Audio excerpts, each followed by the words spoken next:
was there a pivotal moment, and you kind of answered it, that you know, sent you on your almost turning point, let's call it, into a deeper dive into the health journey to becoming what you are today, ultimately? Yeah. So can you identify that? I mean, you say there was this then sort of turning away from the narrative that we often get fed societally. Yeah. And we're going to walk through some of this today, listeners. Stay with us, and you guys on YouTube as well, because Adam is going to help us unpack some of these fucking diabolical myths, actually, and actually help us to also sort of unpack things there. But was it? Do you think there was a turning point? Yeah, absolutely. A pivotal moment. Yeah. So I think so. What were the headline symptoms? Anxiety. Yep. I was down to a handful of foods. Were you? I mean, listen, I could eat the foods, but then it would ruin me. So then I'd end up eating a food, having a really bad issues, either diarrhea, constipation. Then I just wouldn't eat. I was doing like insane prolonged fast because if I didn't eat, I felt okay, right? So that was the kind of second headline. The thing that broke the straw that broke the camel's back, that actually got me to stop just suppressing it and trying to find quick fixes, was my hormones just absolutely tanked. Did they? Yeah. So I went from, how do I put this? I went from a young man with a good, healthy appetite for the opposite sex to horny. Yeah, to literally nothing. Right. And as I said, I was a front of house character, so that also shifts your personality. It does. So my personality shifted, and so I kind of felt like I'd lost a part of who I was. Wow. And let's just remind everybody. So this was starting in your 20s, because some people think, oh, it only happens to older gents. Not true, is it? No, I mean, for me, it happened when I was 30. What I see now, I see a lot of people younger and younger having hormonal issues, digestive issues. And then, you know, I could argue there's a reason behind it, because, you know, we can talk about the 90-year-old granny who smokes 10 fags a day and it's fine, right? There's reasons behind it. Yeah. So that was the point where I was like, right, I can't just keep trying to find a quick fix. Ignoring, that which was my programming.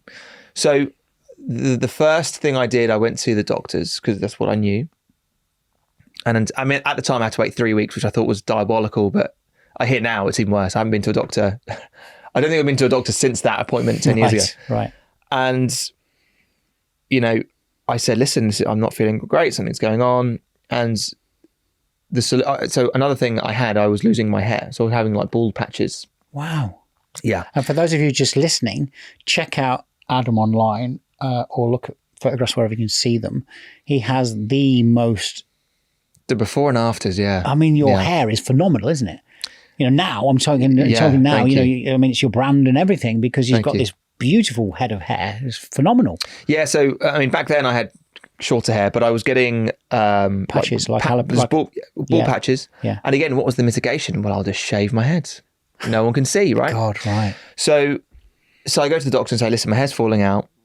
I think I'm anxious. I don't know what's going on. So the remedy was take these antidepressants at a very low dose to suppress the anxiety, and take some steroid cream for the bald patches. So even at that moment, I thought, right, I don't want to take any pills, but I'll take the steroid cream. I'll take that. And funny enough, it did work because it was suppressing what was going on. And I thought to myself, right, that isn't a solution. So that made me basically start to research. And at the time, it's funny now because now the new age of research is on ChatGPT, but back then it was Google. So I got on Google, started researching, and that really was the beginning of my journey of just trying to figure it out. And it was a long journey. It took probably 5 years of trial and error and trying everything. Great journey now I look back, but it was just like, oh, this new thing, I'll try that, and I'll try this. And I was just trying everything. No order, no rhyme and rhythm. No. I worked with functional medicine doctors. Right. I worked with many practitioners over that period, and each one gave me a piece of the puzzle.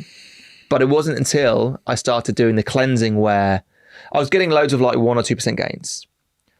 But it wasn't until I kind of fell upon cleansing that then I was getting these quantum leaps and like, oh wow, I genuinely feel different. So that was the kind of like condensed version. But it was a 5-year journey. a very unique time in my life where I wasn't married, didn't have any dependents. So I was still in a good job. So I earned good money. So I was just throwing everything at trying to fix it. Yeah. So I did a lot of stuff, but eventually I got there. And honestly, through working with some great people, I learned a little bit along the way from different individuals and a little bit of luck, because honestly, just, things, divine intervention, certain things land on your lap and you try them, you know. Yeah. I mean, today, as I said in my intro, you are Europe's #1 detox educator. And I want to jump into that area because, it's a nice way to go in, I think, to talk about detox itself. And you obviously, you had your own journey. Yeah. You've helped lots of people, thousands of people since then. You understand the science and everything else and the holistic side of it as well. Yeah. So is there sort of big invisible toxins almost that everyday people are not aware of, that if they could start eliminating them, there would be an effective change? Yeah. Well, the short of it is absolutely. We live in a very unique moment. We live in a time where we're bombarded with more toxins than ever before.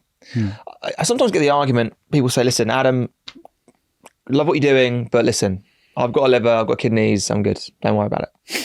And I say to them, listen, absolutely. We have a beautiful system designed to be detoxing all the time. Sweating, peeing, pooping. We're always detoxifying naturally.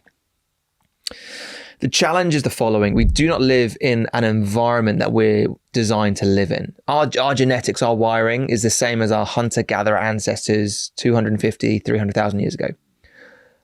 But we live in a very different environment. So back then, we were grounded to the earth all day. We lived outdoors most of the time.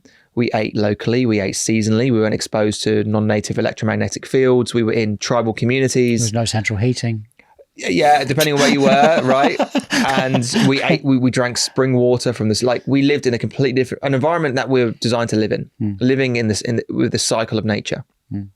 Now, we're never connected to the earth. Like, I've got these lovely sneakers on.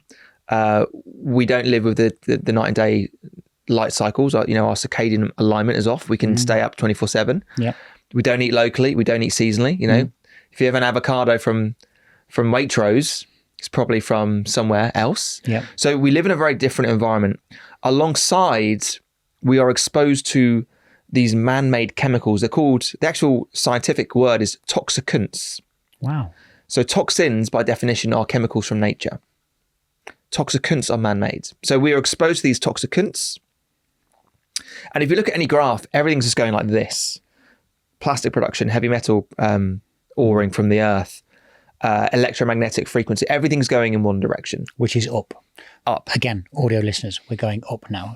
Adam's gesturing north, big north. And at the same time, we're getting more disease than ever. Now, I think it's important to state that there's no magic bullet, there's no magic pill. So I'm not saying detox fixes everything. Absolutely not. No. The way I position it is, like we value good nutrition, like we value sleep, like we value certain things on how to be healthy, this is a pillar of health that we need to have awareness on and we need to have education on, because we didn't opt in for what we're exposed to. There wasn't like, I'll sign, you can drown me in these non-native electromagnetic fields. No, we didn't opt in. They're there, and they're there in larger and larger amounts, and they do impact how our body functions. God. So we have to have a knowledge and awareness on how to promote detoxification in the body. And my final point on this isn't something new. If you look at different cultures and religions, they had cleansing practices. No, they did. Built You're right. in. Yeah, they did. But in our Western culture, in this, farmer model, it's not seen as something we do. No. So we're not reinventing the wheel here. We've had ancient cultures do cleansing activities. We kind of need to bring that back for the time that we live in. And the good news is there are so many amazing technologies today that makes it convenient. So we don't have to, so for example, fasting is amazing, but actually it can be a little bit inconvenient if you've got a full-time job, you've got kids and etc. Sure. So that's a great fasting is a great detox technology, but there's loads of great technologies available today to make it more convenient.